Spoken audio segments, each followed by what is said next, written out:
Hello friends. इस lesson के अंदर हम देखेंगे कि हमारे पेपर्स या डेजिटेशन बुरी तरह रिजेक्ट क्यों होते हैं। मोस्टली हमारे पेपर्स इसमें हमारा फोकस ये है कि हम देखेंगे कि रेफरेंस की बुनियाद पे रेफरेंस क्या इंतहाई इम्पोर्टेंट सेक्शन होता है आपके पेपर का या डेजिटेशंस का, जिस पे हमारे स्टूडेंट बहुत ज़्यादा कम तवज्जो देते हैं और रेफरेंस को इग्नोर किया जाता है। सही तरीके से रेफरेंस लिखे नहीं जाते, चीज़ें प्रेजेंट नहीं की जाती। रेफरेंस सेक्शन बहुत ज़्यादा इम्पोर्टेंट है। जब आपका पेपर्स किसी अच्छे एडिटर्स में किसी जर्नल में सबमिट होता है तो उसका एडिटर्स जब आपके पेपर्स को रिव्यू करता है तो जो मेन चीज़ वो देखता है आपका रेफरेंस सेक्शंस, वो लाजमी उसको देखता है। रेफरेंस सेक्शंस अगर आपका प्रॉपर नहीं है, आपके रेफरेंसेस बहुत ज़्यादा ओल्ड हैं या बहुत ज़्यादा इररेलेवेंट रेफरेंसेस हैं, तो उस वजह से वो पेपर्स आपको रिजेक्ट कर देता है। रेफरेंस लिखे सही नहीं गए, नाम सही नहीं लिखे गए, आपके पास ईयर सही जगह पे नहीं लिखा गया, टाइटल उसका कोई छोटे लफ्ज़ हैं कोई बड़े लफ्ज़ हैं, उसको वो सही चीज़ें नहीं लिखी गई, आपको जर्नल के नाम को एब्रीवेट सही नहीं किया गया, पेजेस नंबर आपने सही नहीं लिखे। तो ये सारी चीज़ें आपके पेपर्स रिजेक्शंस का बेस बनती हैं। रेफरेंस और बाज़ हमने देखे हैं पेपर्स में, जो स्टूडेंट्स के पेपर्स आते हैं उसमें सही मतलब रेफरेंस काम नहीं है। अब पेपर्स कार्टन्स पे है या कार्टन पे है तो ज़्यादा पेपर्स वीट के साइड किए गए हैं या दूसरी क्रॉप्स के साइड किए गए हैं।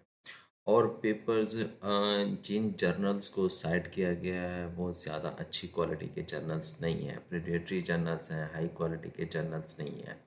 तो जब भी आपने पेपर साइट करने हैं, आपने जब अपने साइटेशंस करनी है, एक तो आपने बिल्कुल सही करनी है, दूसरा आपने ये देखना है कि आप किस जर्नल को साइट कर रहे हो या जिस पेपर को साइट कर रहे हो वो अच्छी क्वालिटी का है या नहीं है। आपने एक पेपर साइट किया है, वो क्वालिटी उसकी इंतहाई बुरी है, उसके अंदर चीज़ें सही एक्सप्लेन नहीं की गई सही। जब एडिटर उस पेपर को खोल कर देखता है जिसको आपने साइट किया है, उसकी क्वालिटी इंतहाई बुरी है। तो उस वजह से भी वो एडिटर समझता है कि आपके पेपर्स की भी क्वालिटी उसी तरह होगी, आपने जिसको साइट किया है या अपने डिस्कशन में अपने स्टडी को उसके रेलिवेंट किया है, तो उस वजह से भी वो लाइक नहीं करते। तो इस वजह से पेपर आपका मतलब ज़्यादा रिजेक्शंस के चांस और बहुत ज़्यादा साइटेशंस आपने दी हुई है, 40-50 citations it is enough for a good journal. आप जहाँ सबमिट कर रहे हैं 30 या 40 मैक्सिमम आपकी इतनी साइटेशंस होनी चाहिए, और हर साइटेशन अच्छे जर्नल से होनी चाहिए जिसकी पेपर्स की क्वालिटी अच्छी हो, उसके हो जो आप स्टेटमेंट को रिजम्बल कर रहे हैं या डिसएग्री कर रहे हैं या डिस्कशन में उसको इस्तेमाल कर रहे हैं, तो वो आपके पास सेम मैसेज प्रोवाइड करें। ये मैं आपको शो कराता हूँ कि ये हमारा एक पेपर है, ये सॉइल एंड टिलेज रिसर्च के अंदर पब्लिश्ड हुआ, सॉइल साइंस में हाईली इम्पैक्ट फैक्टर जर्नल है। ये हमारा काम कार्बन डाइऑक्साइड और ऑक्सीजन मल्चेस पे था।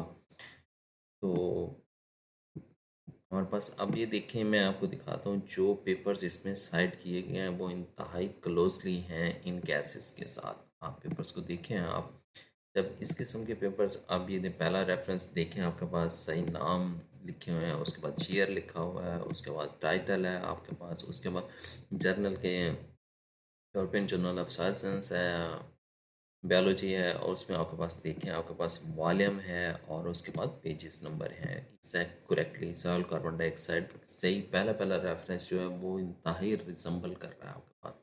दूसरा आपके पास ये स्टैटिस्टिक का रेफरेंस है। तीसरा देखें मल्चिस पे हमारा काम था तो ये आपके पास उसमें मल्चिस का रेफरेंस आपके पास दिया हुआ है। इसी तरह एयर का आपके पास दिया हुआ है, प्लास्टिक मल्चिस हमने यूज़ किया है तो इंतहाई सेम रेफरेंस है। अप्लाइड सॉइल साइंस के जर्नल्स का रेफरेंस इसमें दिया हुआ है आपके पास। ये moisture and soil texture effects and CO2 gas transport पे है। तो ये देखें आपके पास जितने भी इसमें आ रहे हैं, soil water utilization with plastic mulch, ये देखें आपके पास हर रेफरेंस को इंतहाई गौर से देखा गया है, उसके जर्नल्स को देखा गया, आपके पास उस जर्नल की क्वालिटी को देखा गया है, तब जाके आप हमने उस रेफरेंस को अपने पेपर्स के लिए सिलेक्ट किया। तो ये मेरी गुजारिश है आप लोगों से, आप स्टूडेंट से स्पेशली, कि जब आप भी कोई भी रेफरेंस अपने पेपर के अंदर दे रहे हैं, अपने थीसिस के अंदर दे रहे हैं, तो उस जर्नल की क्वालिटी, उस पेपर की क्वालिटी को लाजमी मद्देनज़र रखें, क्योंकि आपको एक बुरा पेपर आपने साइड किया या आपने एक अच्छी क्वालिटी के जर्नल को नहीं सिलेक्ट किया, तो उसमें आपके पेपर थीसिस पेपर या और थीसिस के रिजेक्शंस के चांसेस बढ़ जाते हैं।